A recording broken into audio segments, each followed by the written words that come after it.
Fala pessoal, muita gente fala da Bíblia como se ela fosse um livro, mas isso não é bem uma verdade. A Bíblia é uma compilação de livros escritos por muitas mãos durante a Idade do Bronze. Mas embora muita gente saiba disso, o que nem todo mundo sabe é que, na Antiguidade, havia vários livros que eram considerados sagrados por diversos grupos religiosos daquele tempo, e que não foram integrados à Bíblia oficial, que contém os chamados livros canônicos. Em outras palavras, as pessoas que construíram a Bíblia entenderam que essas obras não eram autênticas. Estes são os livros apócrifos. E dentre este conjunto de obras está o misterioso Evangelho de Tomé. Você sabia que ele tem uma mensagem muito especial que fala a gays, lésbicas e transgêneros? Se você ficou curioso e quer saber mais sobre isso, se inscreve no canal, ativa o sininho, dê o like e vem comigo. E se quiser ouvir este podcast em uma plataforma de áudio, o link está na descrição. Toda vez que se fala em evangelhos apócrifos, quase sempre há um certo frenesi. Muitos acreditam que eles têm segredos ocultos sobre Jesus e que a igreja tentou maquiavelicamente esconder. Mas a verdade é que não é bem assim. Os próprios evangelhos ditos oficiais, os canônicos, possuem certas contradições e há muitas dúvidas sobre quem os escreveu. E com os livros apócrifos não é diferente. Eles não têm uma autoria clara e bebem de tradições filosóficas e espirituais diferentes da judaico-cristã, como o gnosticismo, por exemplo, que tem uma raiz no misticismo grego e egípcio. Alguns desses evangelhos fazem afirmações controversas, como a de que Jesus teria matado um coleguinha quando criança. E também possuem uma leitura bastante esotérica do cristianismo. E em posse dessas informações, um desses evangelhos apócrifos que ficaram perdidos pelo tempo foi o desconhecido e instigante Evangelho de Tomé. Para quem não conhece, esta obra, também chamada de Evangelho de Tomás, ou ainda Evangelho Cóptico de Tomás, foi preservada em versão completa num manuscrito na língua copta, em Nag Hammadi. Trata-se de uma lista de 114 ditos atribuídos a Jesus. Quase 2/3 desses ditos se assemelham aos encontrados nos evangelhos canônicos de Mateus, Marcos, Lucas e João. Mas outros eram desconhecidos até a descoberta desse manuscrito em 1945. Tomé não explora, como os demais evangelistas, a forma narrativa. Apenas cita de forma não estruturada as frases, os ditos ou os diálogos breves de Jesus e seus discípulos, sem apresentá-los em contexto filosófico ou retórico. Eu estou deixando um livro de referência na descrição do vídeo, mas como ele é muito caro e raro, também deixo um link contendo toda a obra atribuída a Tomé. Mas Felipe, se os evangelhos apócrifos não necessariamente são verdadeiros, por que devemos estudá-los? A resposta é simples, porque eles pertencem a um conjunto de ideias metafísicas da humanidade. E, mesmo que eles não sejam uma verdade histórica ou espiritual, vale a pena conhecer a sua mensagem, para compreendermos outras crenças que já existiram no pensamento humano. E é sobre isso especificamente que interessa aos LGBTs. Mas se você quiser saber mais sobre isso, antes, não esquece de dar aquele like, se inscrever no canal e ativar o sininho. Foi? Então beleza. Afinal, o que o Evangelho de Tomé, com supostas citações atribuídas ao próprio Jesus, traz com relação às minorias afetivos, sexuais e de gênero? Seja esse evangelho original ou não, fato é que ele tem coisas muito interessantes sobre a natureza da psicologia humana e a questão do gênero e sexualidade. E para que vocês entendam meu ponto, vamos voltar rapidamente aos evangelhos canônicos.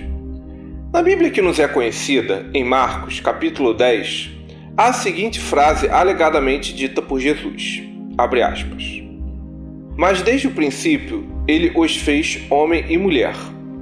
Por isso o homem deixará seu pai e sua mãe, e os dois serão uma só carne. De modo que já não são dois, mas uma só carne. Portanto, o que Deus uniu, o homem não separe." Fecha aspas. Essa frase é usualmente interpretada pela tradição cristã como sendo uma alusão ao casamento heteroafetivo. Nessa perspectiva, o homem e a mulher se completariam e formariam uma única unidade, que é o casal. Essa passagem parece ser a referência maior à sacralidade da união monogâmica indissolúvel entre um homem e uma mulher. E isso dito pelo próprio Jesus Cristo. E com base nesse pensamento, alguns vão ainda mais longe e dizem que o divórcio seria proibido em função dessa unidade indissolúvel. Em outras palavras, essa passagem sobre a união entre um homem e uma mulher é vista como algo externo e um rito social entre duas pessoas de sexo biológico diferente. A questão é que no Evangelho de Tomé, Jesus teria dito uma outra frase. Abre aspas. Quando fizerdes do dois um, e quando fizerdes o interior como o exterior como o interior, o acima como o embaixo, e quando fizerdes do macho e da fêmea uma só coisa, de forma que o macho não seja mais macho, nem a fêmea seja mais fêmea, e quando os olhos em lugar de um olho, uma mão em lugar de uma mão, um pé em lugar de um pé, e uma imagem em lugar de uma imagem, então entrareis no reino dos céus. Fecha aspas. Como podemos ver, essa frase contém algo de místico e misterioso. E, de certa forma, ela é até semelhante à citação de Marcos no capítulo 10, mas dito de outra forma. Na época de Jesus, não teria como um macho deixar de ser mais macho, e nem uma fêmea deixar de ser fêmea, por meio de cirurgia de redesignação sexual. Logo, a coisa aí não é sobre uma união entre corpos externos. A ideia de fazer dois um, ou unir o interior com o exterior, é algo que transcende certa racionalidade e nos joga para uma profunda subjetividade. Na verdade, toda frase apela para a não-razão. Ela é quase um koan do budismo japonês. Mas Felipe, o que pode Jesus ter querido dizer? Então, olhando a letra miúda e os detalhes da frase, o que ela pode estar querendo dizer é um conceito que se perdeu na espiritualidade ocidental, mas que era muito comum em outras culturas. Trata-se da androginia espiritual. Para quem não conhece, este movimento seria a ideia de unir masculino e feminino dentro de nós, para que possamos enxergar o mundo de uma forma mais completa e mais interiorizada. Por mais surpreendente que essa ideia possa parecer, na cultura hindu há traços dela.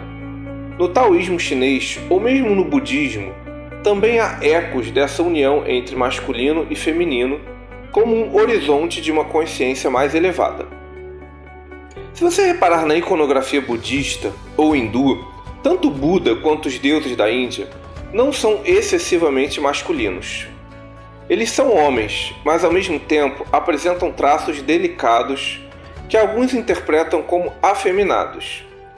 Mas a coisa ali é mais profunda do que um simples afeminamento. O símbolo representa uma união de um masculino e um feminino internos. Essa questão da androginia se perdeu nas religiões abraâmicas, em prol de uma cultura espiritual que não só segrega os sexos, como os estereotipa. O homem tem que ser homem e a mulher tem que ser mulher, criando um tipo de existência meio polarizada e extremamente idealizada em torno de papéis de gênero. E é bom ressaltar que, em última instância, isso quase sempre leva à paranoia sexual por parte dos adeptos dessas religiões. Mas aí vocês podem estar se perguntando: Felipe, o que significa essa união entre masculino e feminino? Isso significa que os homens podem ou devem usar calcinha e ser passivos na cama? As mulheres têm que fazer fio terra nos maridos? Então, esse é um tipo de interpretação muito hellish e equivocada da ideia de uma androginia espiritual. Este pensamento se refere aos indivíduos cultivarem o que de melhor cada sexo tem em termos de potencialidades e unir isso dentro de si mesmo.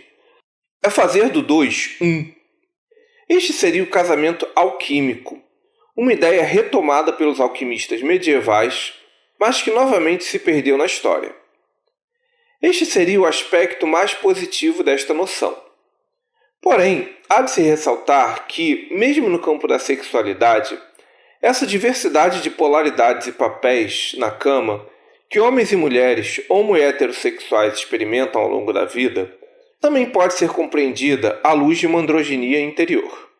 Por mais inusitada que seja essa interpretação que estou apresentando a vocês, há livros em psicologia que falam sobre essa dualidade interior e sobre como a falta de um equilíbrio entre masculino e feminino pode causar tormentos diversos.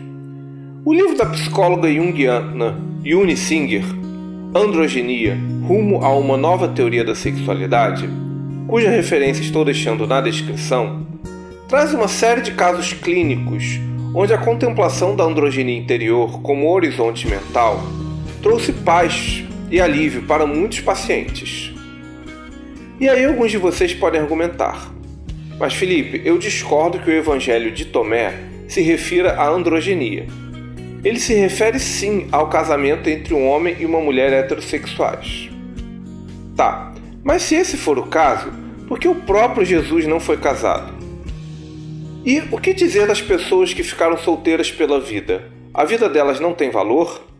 E o que dizer das pessoas que são monges e celibatários?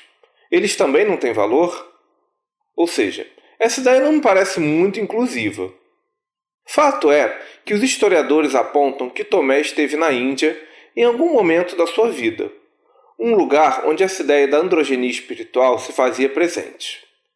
Então, assim, não é algo tão improvável assim que outras obras da literatura cristã primitiva tenham absorvido outras tradições espirituais de outras religiões.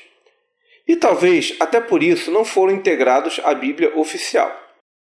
Aqui, também há de se pontuar que as representações gráficas de Jesus dentro daquilo que se chama de tradição nunca o representaram de forma muito masculina. Em vários quadros e imagens, mesmo em tempos muito antigos, o Filho de Deus é desenhado de forma suave, com traços delicados e muitas das vezes quase andrógenos. Aqui, o mais irônico é que mesmo que a ideia de uma androginia interior não seja parte do cânone cristão, talvez até de maneira intuitiva, ela tenha entrado na tradição iconográfica cristã. Sobre isso, é importante salientar que a ideia de uma androginia interior, por si só, não torna as pessoas necessariamente LGBT-friendly. No entanto, traz certa inclusão a este fenômeno das minorias afetivo-sexuais e de gênero. Na medida em que cada ser humano possui o masculino e o feminino em seu interior, cada indivíduo passa a ser visto como uma gradação diferente entre esses dois polos, o que traz uma nova lente para se enxergar a diversidade humana. Lente essa diferente do dualismo judaico-cristão, onde todo mundo ou é homem ou é mulher apenas. Por fim, é importante ressaltar que não estou defendendo a visão espiritual apresentada no Evangelho de Tomé, pois, inclusive, sou cético com relação à existência de um plano espiritual. Contudo, meu objetivo neste podcast foi apresentar a vocês a história de uma ideia que se perdeu no campo da espiritualidade. E seja a androginia interior verdadeira ou não, fato é que ela nos ajuda a compreender vários elementos da psicologia humana. Mas e vocês, o que pensam sobre essa discussão? Este foi um programa do canal Ágora Gay, um espaço para conversarmos sobre filosofia, religião, política e cultura sob o ponto de vista gay. Eu sou Felipe Dias. Lembro que este podcast é um recorte de um tema complexo. Mesmo que você não concorde com tudo, meu objetivo é iniciar um diálogo para ele ser aprofundado por outros pontos de vista. Deixe nos comentários o que você pensa sobre essa discussão, sugestões e críticas construtivas. Também os convido a ver os vídeos mais antigos do canal e a seguir a gente nas redes sociais cujos links estão na descrição. Lembrando que o Ágora Gay é um espaço dedicado à conversa e aos argumentos e não às ofensas. Até a próxima, pessoal! Valeu!